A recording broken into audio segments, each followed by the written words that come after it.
দিশে হারা মরণের ভয় করে না প্রেম তো মনে না প্রেম করেছে মুসা নবী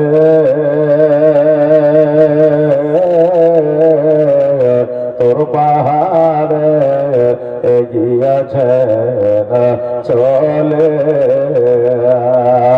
ও কি খোদার নূরে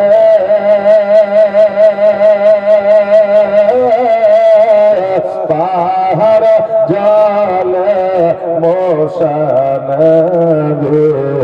জলে না প্রেম তো মরে না প্রেম তো মরে না প্রেম করেছে ইব্রাহিম নবী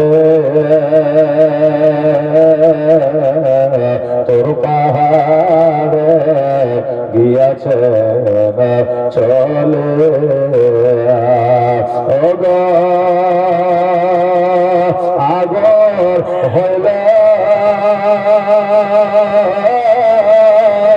ফুল বাগিচা ফুল ইব্রাহিমের ফসল জলে না প্রেম তো মরে না প্রেম তো মরে না আল্লাহুম্মা সাল্লাল্লাহু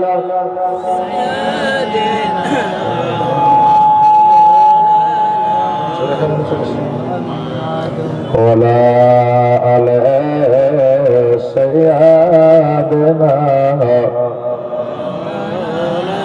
محمد صلى الله تعالى عليه وسلم আলহামদুলিল্লাহ সমস্ত প্রশংসা সেই মহান করুণাময় আল্লাহ যিনার কুদরতে সারা বিশ্ব লালন পালন যিনি আপনাকে আমাকে এই পবিত্র মাহফিলে বসার কাউকে বলার কাউকে শোনার শক্তি বা সুযোগ দান করেছেন তিনারই শুকরিয়া আদায় করে সকলে উচ্চ আওয়াজে ভক্তি ভরে কে বর্ণনা করে একবার বলি আলহামদুলিল্লাহ।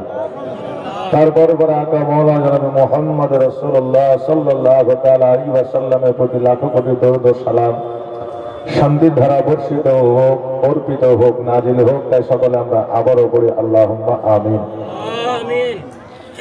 আল্লাহ তাবারাক তাআলা আল কোরআনুল মাজিদের মধ্যে বললেন আল্লাহু ওয়ালিউল্লাযিনা আমানু ইন কুনতুম মুমিনিন। আল্লাহ বললেন যারা মুমিন হয় মুত্তাকিন হয় পরহেজগার হয় সালিহা হয় সালিহিন হয় তাদের এই জগতে এবং পরের জগতে কোনো বাধা বিপদ আসে না। জোরে বলেন সুবহানাল্লাহ। আমরা আল্লাহ তাবারাক তাআলার আলোচনা হবে নবী মুস্তাফার আলোচনা হবে এই জন্য আমরা এই প্যান্ডেলে এসে বসেছি তাই না বাবা? এখান থেকে আমরা কি টাকা পয়সা ধন সম্পত্তি সোনা দানা মণি মুক্তা নিয়ে যেতে পারবো? পারবো? তাহলে কিসের জন্য বসে আছে? লাভই যদি না হবে বসে থেকে কি হবে? তাই না? হ্যাঁ, কিন্তু আপনি টাকা নিয়ে যাবেন এখান থেকে আপনার কদিন চলবে? 5 দিনের শেষ, 10 দিনের শেষ, 5 বছরের শেষ, 10 বছরের শেষ, তাই না? স্বর্ণ নিয়ে যান, একদিন না একদিন তাকে বেঁচে খেতেই হবে। আপনি না খেলে আপনার বেটা খাবে, বেটা না খেলে পোতা খাবে নাকি? কিন্তু আপনি এখানে বসে থেকে যে নেকিটা অর্জন করবেন এই রাত্রিটা হয়তো যদি আল্লাহর দরবারে কবুল হয়ে যায় তো এই রাত্রির বা দৌলতে আল্লাহ তাবারাক তাআলা আপনার জীবনের গুনাহ খাতা মাফ করে জান্নাতবাসী করবে। জোরে বলেন সুবহানাল্লাহ। আর আমরা যারা এখানে বসে আছি আমরা কি যেখানে সেখানে বসে আছি নাকি? আমার রাসূল বলেছেন যে জায়গায় আল্লাহ এবং আল্লাহ রাসূলের আলোচনা হয় ওই জায়গাটার দুনিয়াবি জায়গা থাকে না, ওই জায়গাটাকে আমার আল্লাহর জান্নাতের বাগিচা বানিয়ে দেয়। জোরে বলেন সুবহানাল্লাহ।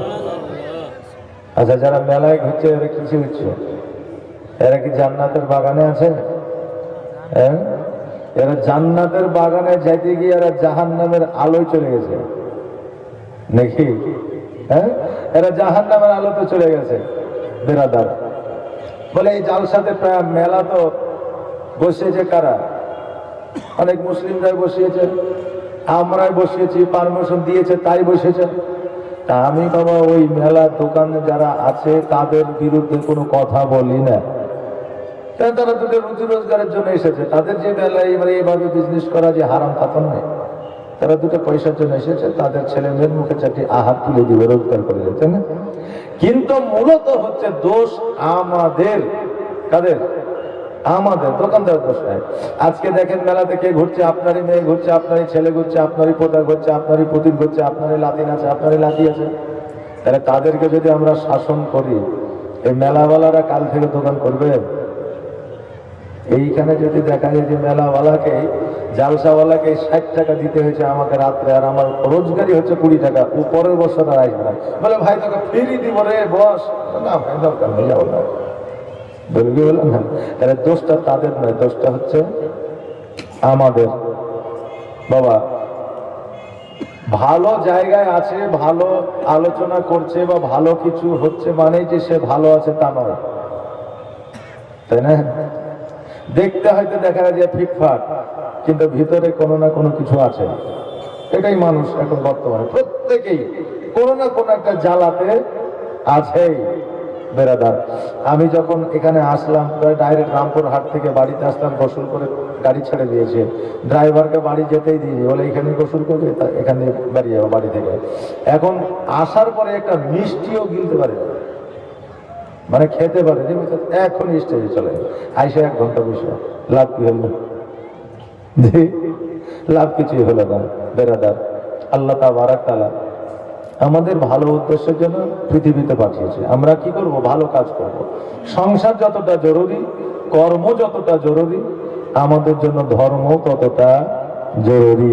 কর্ম না হলে আপনার ধর্ম হবে না, আর ধর্ম যদি না করেন কর্মে বরকত আসবে না।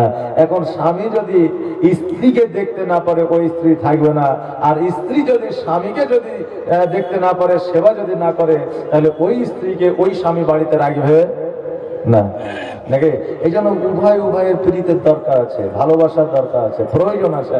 যদি ভালো একে অপরের মধ্যে না থাকে, ওই সংসারটা আসলে সংসার নয়, ওই সংসারটা হচ্ছে জাহান্নাম। ওই সংসারটা আসলে জাহান্নাম।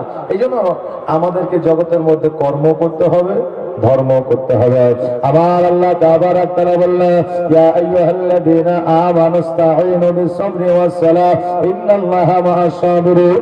আল্লাহ বলে, ঈমানদার ব্যক্তিগণ, তোমরা ধৈর্য অবলম্বন করো, ধৈর্য ধারণ করো সালাতের মাধ্যমে, নামাজের মাধ্যমে। ইন্নাল্লাহা মা'আস-সাবিরিন, যারা ধৈর্যকারী হয়, যারা ধৈর্য অবলম্বনকারী হয়, আমি আল্লাহ তাদের সঙ্গে হয়ে যায়। জোরে বলেন সুবহানাল্লাহ।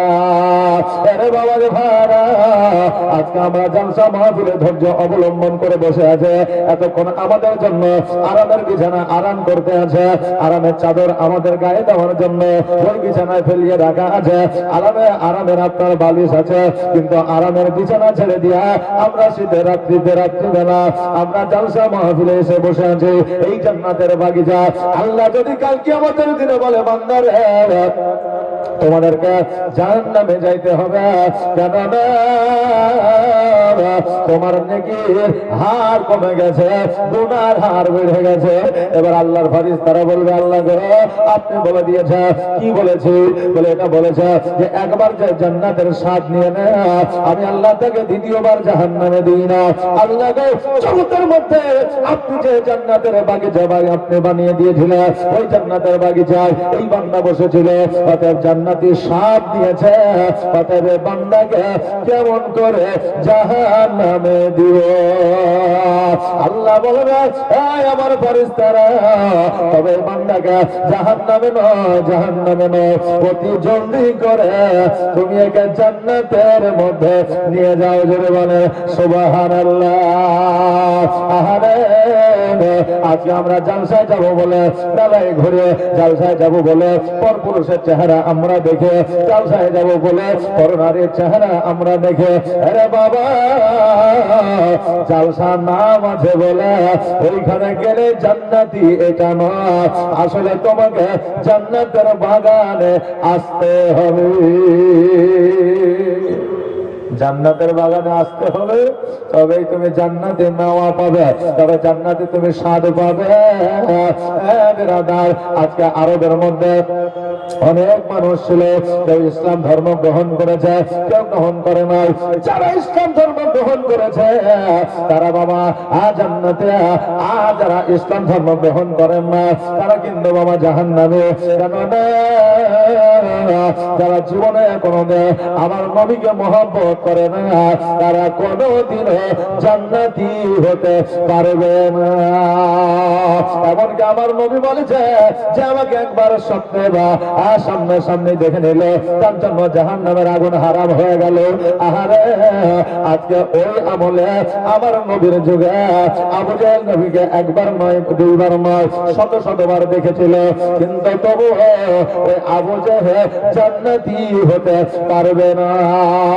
এই জন্য জান্নাতি হতে পারবে না, কেননা আবু জাহেল আমার নবীকে দেখেছিল এটা ঠিক, কিন্তু তার মধ্যে আমার নবীর প্রেম ছিল না। ওই রকম রে বাবা, আজকে জালসায় গেলে নাকি হবে এটা আপনার কে বলেছে? জালসায় গিয়ে মেলায় ঘুরবা নাকি হবে না? জালসায় গিয়ে মেয়ে দেখবা নাকি হবে না? জালসায় গিয়ে যুবক দেখবা নাকি হবে না? আরে দেখা তো দূরের কথা, হুড়িয়া হুড়িয়া চলছে। এই যে গাড়িতে ঢুকছে, গাড়ি যাওয়ার রাস্তা না, এর এদিকে বেড়া ছেলে মেরে গেলে বোঝা যাবে না, সব একাকার হয়ে গেল। আপনার ডাইলের সাথে যদি পানি দিয়ে দেন তো পানি আর ডাইল বাইর করতে পারবেন, কিন্তু তেল আর পানি যদি দেন তাহলে বাইর করতে পারবেন। যেটা তেল এটা পানি, ডাইলের সঙ্গে পানি দিলে বুঝতে পারবেন না। তো মেয়ে ছেলে বেটা ছেলে এখন মেলাতে বুঝলেন ডাইল হয়ে যায়, কোনটা বেটা ছেলে কোনটা বেটি ছেলে চিনা মুশকিল। হ্যাঁ বাবা, আপনি বলবেন মাওলানা এরকম কথা বলছে কিনা, এটা কোনো ডায়লগ বাজি কথা নাই রে বাবা। বর্তমানে যেইটা চলছে সেটাই আপনাদের বলতে যা। আরে আমার মা, আজকে আমার দয়ার নবী মুস্তাফা, তোমার মান ও সম্মান, তোমার ইজ্জতটা আমার নবী কতটা বাড়িয়ে দিয়েছে তুমি হয়তো জানো না। আজকে যদি তুমি জানতে পারতা, তুমি পর পুরুষের সঙ্গে কথা বলতা না। আজকে যদি জানতে পারতা, পর পুরুষকে চেহারা দেখানোর জন্য লাল লিপস্টিক লাগাইয়া, চোখে মাস্কারা পরিয়া, কপালে টিপ লাগাইয়া, মেকআপ শেকআপ করিয়া আজকে রাস্তা পথে ঘুরতা না। কারণ মায়ের সম্মান আজকে থেকে 1442 হিজরি আগে আমার নবী বানায়া দিয়েছে। জোরে বলেন সুবহানাল্লাহ। কতটা কতটা আমার মায়েদের সম্মান বাড়িয়েছে। আজকে এই নারীদের পায়ের তলে আমার দয়ার নবী আল্লাহর তরফ থেকে চেয়ে খোদ জান্নাত বিছায়া দিয়েছে। জোরে বলেন সুবহানাল্লাহ। মা, যে জান্নাতের জন্য মানুষ পাগল, জান্নাতের জন্য দান করে, জান্নাতের জন্য মা বাবার সেবা করে, জান্নাতের জন্য বিবিকে ভালোবাসে, জান্নাতের জন্য মসজিদে নামাজ পড়ে, জান্নাতের জন্য মাদ্রাসায় দান করে, জান্নাতের জন্য এতিমের সেবা করে, আর আজকে ওই জান্নাত মা তোমার পায়ের তলে আমার আল্লাহ দিয়েছে। জানেন না, একমাত্র সন্তান যদি জান্নাত নিতে চায়, মায়ের পায়ের কদমে চুম্বন করলে আল্লাহর জান্নাতে চুম্বন করা হয়। মানে আল্লাহ তাবারক তাআলা তোমার সম্মান এত উঁচু করে দিয়েছে, আর আজকে তুমি রাস্তা বাজারে তুমি এমন ভাবে ঘুরছো যেন তারা কোনো মতে তোমাকে দামি ভাববে না। ভাববে রাস্তায় দেখবেন যখন পটলের দাম বেশি, এখন পটলের দাম বেশি তো, আরে বাপরে ক্যারিতে মুড়িয়া রাখছে যে 100 দাম হয়েছে 20 টাকা। আগে ফেলে দিলে এক পাল্লা 50 টাকা, এক পাল্লা 5 টাকা নিয়ে যাও, মানে গুরুত্ব নাই, দাম নেই তো, বুঝলেন না? আর এখন দাম বেশি, এই জন্য ক্যারিতে 4টি নিয়ে এসছে, 100 নিয়ে যাও, 5টা ধরবে 20 টাকা দিয়ে যাও। বলছে কি বলছে না? আরে বাবা, দাম তোমার তখনই বাড়বে যখন তুমি মানুষের সম্মুখে না যাবে। দাম তোমার তখনই বাড়বে যখন মানুষের কাছে তুমি অ্যাভেলেবল না হয়ে যাবে। আরে মা, তোমার মান ইজ্জত আমার আল্লাহ বাড়িয়েছে, জগতের মানুষের কাছে তোমার সম্মান তুমি নিজে কমায় না। আরে নবীর প্রতি ভালোবাসা কাকে বলে একবারে দেখা। আমার আবু বকর সিদ্দিক রাদিয়াল্লাহু তাআলা আমার নবীর কাছে গেল, আমার নবী বলতেছে, আবু বকর বলো আজকে আমার কাছে এসেছ, কি খবর বলো? আবু বকর বলে, ইয়া রাসূলুল্লাহ, ইসলামের প্রচার প্রসার করব বলে কাফেররা আমাকে পাথরে আঘাত করেছে, কাফেররা আমার শরীরটা রক্তাক্ত করে দিয়েছে। আজকে আমার পুরো শরীরে আঘাত হয়ে যায়, ব্যথায় ব্যথিত হয়ে আছি। আজকে আমার দাওয়াতে সারবে না, আজকে ওষুধ খেয়ে আমার ব্যথা কমবে না, আপনার চেহারা যতক্ষণ পর্যন্ত না দেখবো। তাই ইয়া রাসূলুল্লাহ, আজকে আপনার চেহারা মোবারক খানা আমি আবু বকর যখন দেখে নিয়েছে, আমার শরীরে সমস্ত ব্যথা দূর হয়ে গেছে। তবে আমার বলে, আবু বকর, আমি তোমাকে আগে বলেছিলাম ইসলামের প্রচার ও প্রসার যদি প্রকাশ্যে করা যায়, আজকে কাফেরেরা আমাদের প্রতি আঘাত করবে, কাফেরেরা আমাদের প্রতি পাথর মারবে। আমার আল্লাহ তাআলা আমার কাছে পয়গম্বর পাঠিয়ে দিয়েছে, মক্কা ছেড়ে যে কোনো সময় মদিনায় হিজরত করতে হবে। আবু বকর, আমি নবী মক্কা আর থাকবো না, আমাকে মদিনায় চলে যেতে হবে। দুই চোখের পানি ছাড়িয়া আবু বকর যেন কান্দে। নবী আমার বলে, আবু বকর, তুমি কেন কান্দো? তোমার চোখে কেন পানি? আবু বকর বলে, ইয়া রাসূলুল্লাহ, আপনি মক্কা ছেড়ে মদিনায় চলে যাবে, আমি কার কাছে আসবো, কাকে দেখবো, আমার প্রাণটা জুড়াইয়া দেব। নবী গো, আমি কার কাছ থেকে মসলা মশাইল জানবো? ওগো নবী, দয়া করে আপনি কে আমাকে সঙ্গে নিয়ে যাবেন না? আর আমার মদিনায় নিবাসী দয়ার নবীজি, আমার মদিনায় নিবাসী নবী, আমার মদিনায় নিবানে।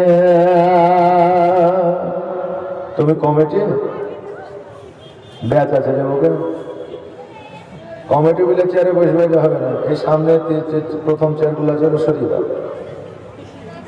জাল সাথে পরিবেশ শিখবে না, আদব শিখবে না, তো কোথায় শিখবে? যে বড়রা বসে আছে ঠিক আছে, ছোটরা নিচে বসে, তোমার চাইতে বড়রা নিচে বসে আছে নাকি? এটা তো আদব, তাই না বাবা? জি, আজকে আমার মাথায় পাগড়ি আছে, জুব্বা আছে বলে আমি হয়তো আপনাদের স্টেজে আছি, এটা আমিও আপনাদের মতো হলে আমার স্টেজে বসার অকাত ছিল না, তাই না? জি বেরাদার, তো যেখানে সমাজ একইভাবে বসবে, একইভাবে বসাটাই উচিত। চারটা মানুষ চাপ থাকবে আর চারটা থাকবে না, এটা পরিবেশ নয় বেরাদার। তবে যদি বসতে অসুবিধা হয় বসবে, কোনো সমস্যা নাই। একবার ধরে বলেন, আল্লাহুম্মা সাল্লি আলা মাওলানা মুহাম্মাদ। আমার মদিনায় নিবানে দয়ার নবীজি, আমার মদিনায় নিবানে নবী, আমার মদিনায় নিবানে নবীজি। আমার পাক বল বানায় আছো মদিনায় লুকায়া, আমার পাক বল বানায় আছো মদিনায় লুকায়া, অন্তরেতে অন্তরেতে অন্তরেতে মদিনা পরানি নবী, অন্তরেতে মদিনা পরানি দয়ার নবীজি, আমার মদিনায় নিবানে। তুমি আমার মদিনায় নিবানে দয়ার নবীজি, আমার মদিনায়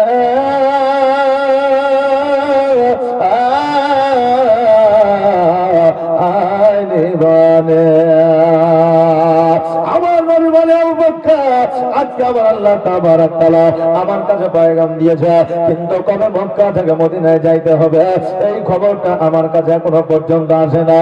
আমার আল্লাহ তাবারক তাআলা যখন আমাকে অর্ডার করবে, আদেশ করবে, তখন আমাকে মক্কা ছেড়ে মদিনায় যাইতে হবে। আরে বাবা, বলার উদ্দেশ্য হলো এটা, আমার আবু বকর আমার নবীকে কত ভালোবাসতো, যে নবী মক্কা মক্কা থেকে মদিনায় গিয়েছে, আবু বকর নবীজির সঙ্গে থেকেছে। আমার নবীজি যুদ্ধের ময়দানে গিয়েছে, আবু বকর আমার নবীর সঙ্গে থেকেছে। কাফেরেরা পাথরের আঘাত করেছে, আমার আবু বকর আমার নবীজি আগে পিছে থেকেছে। আমার নবীকে আঘাত না লাগে, ওই আঘাতটা যেন আমাকে লেগে যায়। আরে আমার উমর ফারুক রাদিয়াল্লাহু তাআলা উনি আমার নবীকে কত ভালোবেসেছিলেন। আমার নবী মুস্তাফা সাল্লাল্লাহু তাআলা আলাইহি ওয়াসাল্লামের কাছে আসিয়া বলতেছে, মুহাম্মদ সাল্লাল্লাহু তাআলা আলাইহি ওয়াসাল্লাম, আজকে তোমার হযরত আলী রাদিয়াল্লাহু তাআলা আমার কাছে কিছু ঋণ নিয়েছে, আজকে পরিশোধ করতে পারে না। বলো বলো তোমার জামাটা আমাকে কখন দেবে? না তুমি দিবা, একবার বলো। আমার নবী বলে, শোনো গো, আমার জামাইয়ের কাছে একবার খোঁজটা আমি নেব, তারপরে আমি তোমাকে বলবো কবে দেব। জগতের মধ্যে ছেলেরা যদি ঋণ করে, এই যে করে কি করে না, বর্তমানে মোবাইলে গেম খেলছে, ওর কাছে 100 টাকা ধার নিয়ে, বর্তমানে IPL খেলছে, 5 লক্ষ টাকা ধার হয়ে গেছে, কি করবে? লাস্টে বাপের জমি বিক্রি করে টাকা শোধ করছে, তাই না? এরকম হচ্ছে। ছেলে যখন দিছে না, বাপের কলারটা ধরছে। ইহুদি বলে, ওগো মুহাম্মদ, আজকে তোমার জামাতা আমার কাছ থেকে কিছু ঋণ নিয়েছে, বলো বলো তবে এই ঋণটা পরিশোধ করা হবে। তুমি আমার বলে খোঁজটা নিব, তারপরে তোমাকে বলবো। বাবারা এই বলে আমার নবীজি রাস্তা দিয়ে চলে যায়। ইহুদির পেছন থেকে ও নবীজি জুব্বা মুবারক খানা যেন ধরে আর বলে, কবে টাকা দিবা বলে যায়। সঙ্গে সঙ্গে আবু বকর হযরত ওমর ফারুক রাদিয়াল্লাহু তাআলা আপনার তলোয়ারটা যেন বার করে ইহুদের গর্দানে দিয়ে দিয়েছে। এই ইহুদি, আমি উমর, আমাকে কি তুমি চিনো না? আমার সম্মুখে আমার নবীজির জুব্বাটা ধরেছে, বলো বলো তোমার গর্দানটা আমি উমর আলাদা করে দেব। সঙ্গে সঙ্গে আমার নবী মুস্তাফা সাল্লাল্লাহু আলাইহি ওয়াসাল্লাম উমরকে ধমক দিয়ে বলতে, এই উমর, কি ব্যাপার, তোমাকে বলেছে তলোয়ার ধরো? বলে, না ইয়া রাসূলুল্লাহ। বলে, কেন তলোয়ারটা তুমি ধরেছ? বলে, নবী গো, আজকে আমি আমার জীবনের চাইতে আপনার মান সম্মান আমার কাছে বড়। আপনার জামা যখন ধরেছে আমি উমর সহ্য করতে পারি না।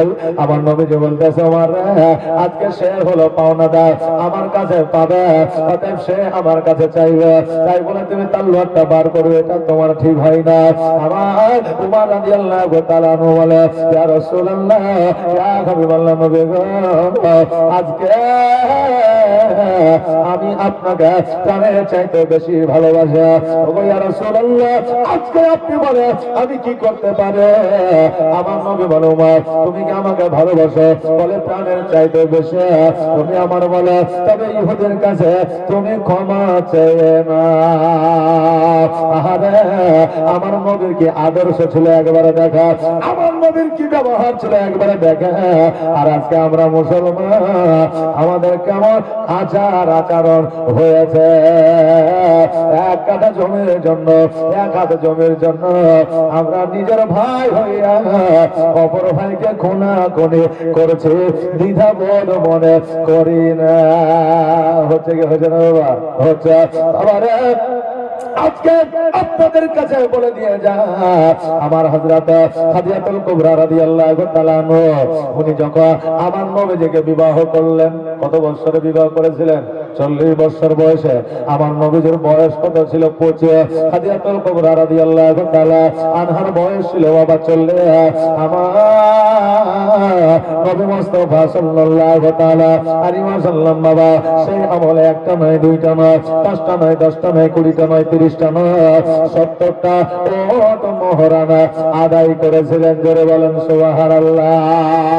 তখন যদি আমার নবীজি হযরত খাদিজাতুল কুবরা রাদিয়াল্লাহু তাআলা আনহাকে বিবাহ করতে যাইয়া মোহরানা যদি 70টা উঠবে, বর্তমানে আমাদের কটা দেওয়া দরকার, কিন্তু আমরা মা বোনদের মূল্য দিতে পারি না, মা বোনদের মূল্য দিতে জানি না। মোহরানা দেওয়া হলো হালাল, আর এই হালাল টাকা আমরা 1001 টাকা করব।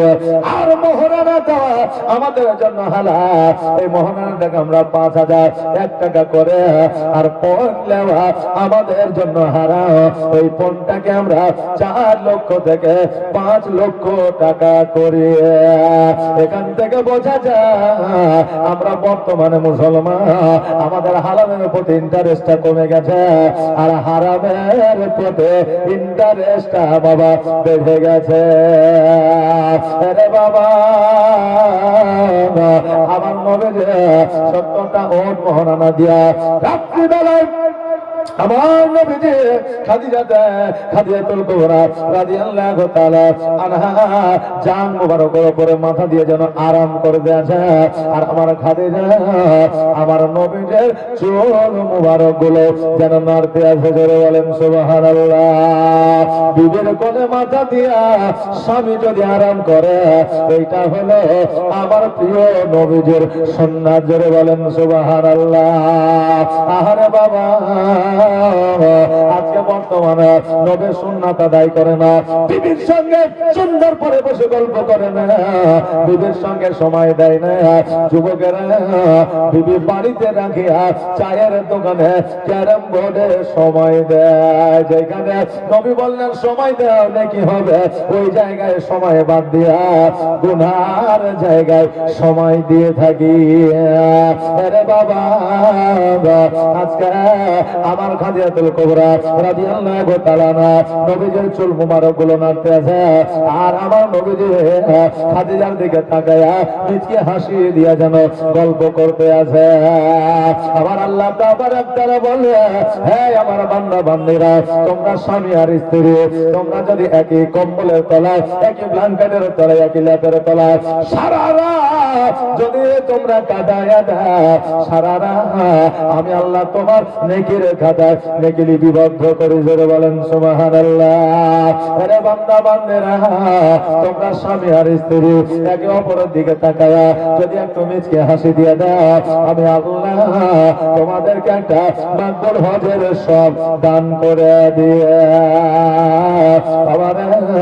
আমার নবী মুস্তাফা সাল্লাল্লাহু তাআলা আলাইহি ওয়াসাল্লাম বলে দিয়েছে, কোন স্বামী সারাদিন পরিশ্রম করে রাত্রি বেলায় বিছানায় শুয়ে আছে, ঘুমন্ত অবস্থায়, এখন বিবে মায়ায় পড়ে দয়ায় পড়ে, আহারে আমার স্বামী সারা রাত হাড় ভাঙা পরিশ্রম করেছে, এখন স্বামীকে না বলিয়া রাত্রিবেলা বিবে স্বামীর সেবা করতে আরম্ভ করেছে।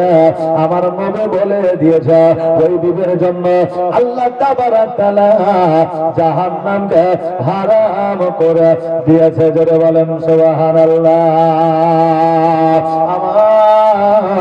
নবী মুস্তাফা সাল্লাল্লাহু আলাইহি ওয়াসাল্লাম চোখটাকে যেন বন্ধ করে নিয়েছে।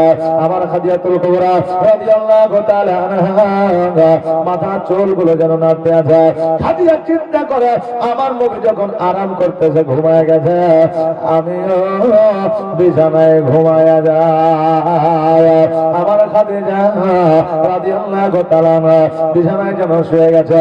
মধ্যরাত্রিতে যখন ঘুম থেকে জাগ্রত হয়েছে, ডান দিকে তাকায়া দেখে নবী নাই, বাম দিকে তাকায়া দেখে নবী নাই। খাদিজা অবাক হয়ে গেছে, আল্লাহ আমার নবী কোথায় গেল? সারা রাত প্রসাদ খুঁজল। খাদিজা সেই আমলে একটা সম্পদের মালিক ছিলেন না, 4টা সম্পদের মালিকানা নিয়েছিলেন। ওই সময় আরব ভূমিতে মক্কা নগরের মধ্যে খাদিজার চাইতে কেউ বাবা ধনী ছিল না। জোরে বলা যাবে না সুবহানাল্লাহ। খাদিজা আমার নবীকে যেন বাবা সারা রাত প্রসাদ খুঁজল, কিন্তু নবীকে পাওয়া গেল না। আমার খাদিজার মনের মধ্যে যেন ভয় ঢুকে গেল। এই জন্য ভয় ঢুকে গেল, কারণ খাদিজা আমার নবীকে বিবাহ করার আগে আরো 2টা বিবাহ করেছিল। 2টা স্বামী বাসরাতে যেন মারা গিয়েছিল, ইন্তেকাল করেছিল। এই জন্য খাদিজা চিন্তায় চিন্তিত হয়ে আছে, আল্লাহ আজকে আমার নবী কোথায় গেল? সারা রাত প্রসাদ খোঁজাখুঁজি করার পরে যখন পাইলেন না, বাবা রাত প্রসাদ থেকে যেন বার হয়ে গেল, বন জঙ্গলে যেন খুঁজতে আরম্ভ করলো। বন জঙ্গলে বাঘের ভয় করে না, ভাল্লুকের ভয় করে না, হাতির ভয় করে না, শিয়ালের ভয় করে না, সাপের ভয় করে না। আমার খাদিজা সারা রাত যেন আমার নবীকে খোঁজাখুঁজি করলো, কিন্তু নবীকে খুঁজে পাওয়া যেন গেল না। এবার মামা এবার পথ দিয়ে যখন সকালবেলা সময় 11:30 সময় রাস্তা দিয়ে যখন চলে আসছে, হঠাৎ করে লক্ষ্য করে দেখতে যেন আমার নবী যে একটা পাহাড়ের উপরে সিজদায় পড়ে গিয়ে যাহা বলে উম্মতি উম্মতি বলে কাঁদছে, জোরে বলেন সুবহানাল্লাহ। আমার নবী জীবনে প্র্যাকটিক্যালের জীবনে পৃথিবীর মধ্যে 63 বছর চলাফেরা করেছিলেন। এই 63 বছর আমার নবীর চোখে সর্বদা সর্বক্ষণ চোখের পানি ছিল। আমার নবী যে কান্না করেছিলেন, কোনদিন বাবার জন্য কাঁদে না, কোনদিন মায়ের জন্য কাঁদে না, কোনদিন টাকা পয়সা ধন সম্পত্তি সোনা দানা মণি মুক্তার জন্য কাঁদে না। আমার নবী 63 বছর কেঁদেছে উম্মত উম্মতের জন্য। এখনো পর্যন্ত সোনার মদিনায় কাঁদছে না। কিয়ামতের দিনে যতক্ষণ পর্যন্ত গুনাহগার উম্মত উম্মতিকে আমার নবী জান্নাতে না নিয়ে যাবে, ততক্ষণ পর্যন্ত কাঁদবে, জোরে বলে সুবহানাল্লাহ। এই নবী আমাদেরকে এত ভালোবাসে, আমরা কেন নবীকে ভালোবাসতে পারলাম না? আর নবী ছাড়া আল্লাহ পাবে না রে দিওয়ানা, নবী ছাড়া আল্লাহ পাবে না। আল্লাহ বলে এই কোরআন পাকে যেজন পেতে চাও আমাকে, ঘর গিয়ে নবীর দামান খানা রে দিওয়ানা, নবী ছাড়া আল্লাহ পাবে না। এই জন্য বাবা পৃথিবীর মধ্যে চাই করেন না কেন, আল্লাহর ইবাদত বন্দেগি করেন না কেন, 10 বার হজ করে আসেন না কেন, নবীর প্রতি মহব্বত যদি না থাকে আপনার কোন ইবাদত আল্লাহর দরবারে কবুল হবে না। আরে বাবা খাদিজাতুল কুবরা রাদিয়াল্লাহু তাআলা আনহা উনি লক্ষ্য করে দেখলেন পাহাড়ের উপরে নবী আমার সিজদায় রত হইয়া, খাদিজা পাহাড়ের উপরে যেন উঠতে পারে না, হামাগুড়ি দিয়ে অনেক কষ্ট করে পাহাড়ের উপরে উঠেছে। উঠার পরে আমার নবী যে পিঠ মুবারকে হাত দিয়া আমার নবীকে যেন আওয়াজ দিয়ে ডাকতে আছে, ওগো দিওয়ানা হইয়া ডাকি তোমার সারা আদাও না গো একবার, ওগো পাগল হইয়া ডাকি তোমার সারা আদাও না গো একবার। আর প্রভু যেদিন আসিলে ভবে আর জিন্ন ইনসা দরদ পরে কত গৌরবে, আর প্রথম যেদিন আসিলে ভবে আর জিন্ন ইনসা দরদ পরে কত গৌরবে, যাক রহমতের সীমানা কাঁদে আসিতে সিজদায়, ওগো গুনাহগার উম্মত আছে আমার কেমন হবে পার, ওগো দিওয়ানা হইয়া ডাকি তোমায় সারা দাও না গো একবার। আর তোমার নূরে জগৎ নূরানে আর জিন্ন ইনসা দরদ পরে ফারিস্তা আসমানে, যাক রহমতের সীমানা কাঁদে আসিতে সিজদায়, ওগো গুনাহগার উম্মত আছে আমার কেমন হবে পার, ওগো দিওয়ানা হইয়া ডাকি তোমায় সারা দাও না গো একবার। আল্লাহুম্মা সাল্লি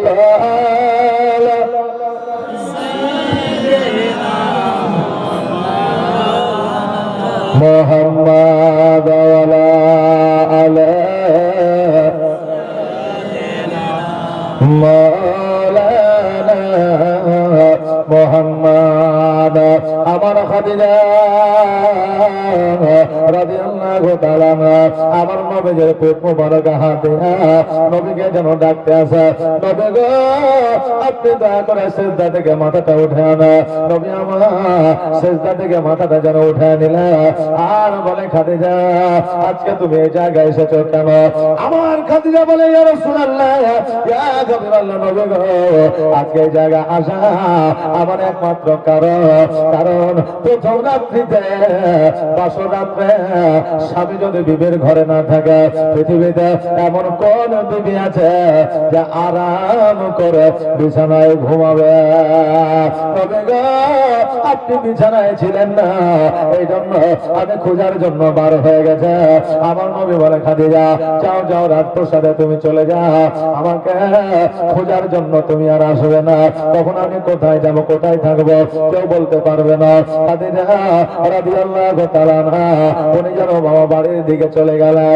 সকালবেলা আমার নবী মুস্তাফা সাল্লাল্লাহু তাআলা আলাইহি ওয়াসাল্লাম যখন বাড়ির দিকে আসতেছে মক্কা নগরের মানুষেরা বলতেছে দেখ রে দেখ যে নবীর আব্বা ছিল না মা ছিল না, আজকে ওই নবী খাদিজাকে বিবাহ করে খাদিজার সমস্ত সম্পত্তির মালিকানা আনিয়েছে।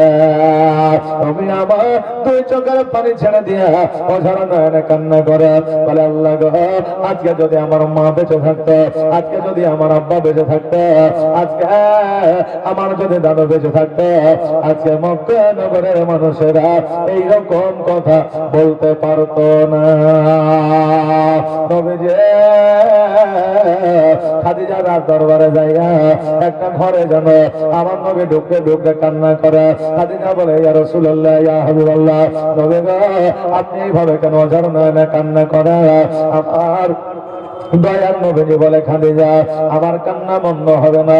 খাদিজা বলে ওগো নবীজি আপনি যদি এইভাবে কান্না করে আমি খাদিজা আমিও কান্না করতে আরম্ভ করব, কারণ আপনার কান্না আমি খাদিজা সহ্য করতে পারি না। ইয়া রাসূলুল্লাহ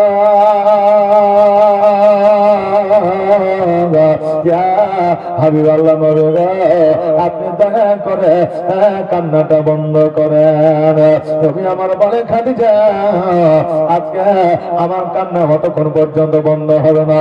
খাদিজা রে তুমি কি পারবে না আজকে আমি নবী আমার জন্য তোমার সমস্ত সম্পদ দান করে দিতে? আজকে তুমি কি পারবে না ইসলামের জন্য সমস্ত সম্পদ দান করে দিতে?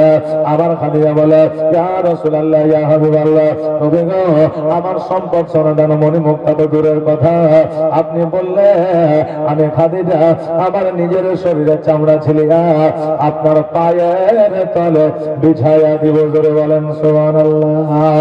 আরে বাবা এই খাদিজা কেমন বিবি ছিলেন, আর বর্তমানে আমাদের বিবিদের যদি 1000 টাকা লোককে ভান্ডারে খতম করে দেয় 2 দিন ধরে কথা বলবে না, কথা বলবে না।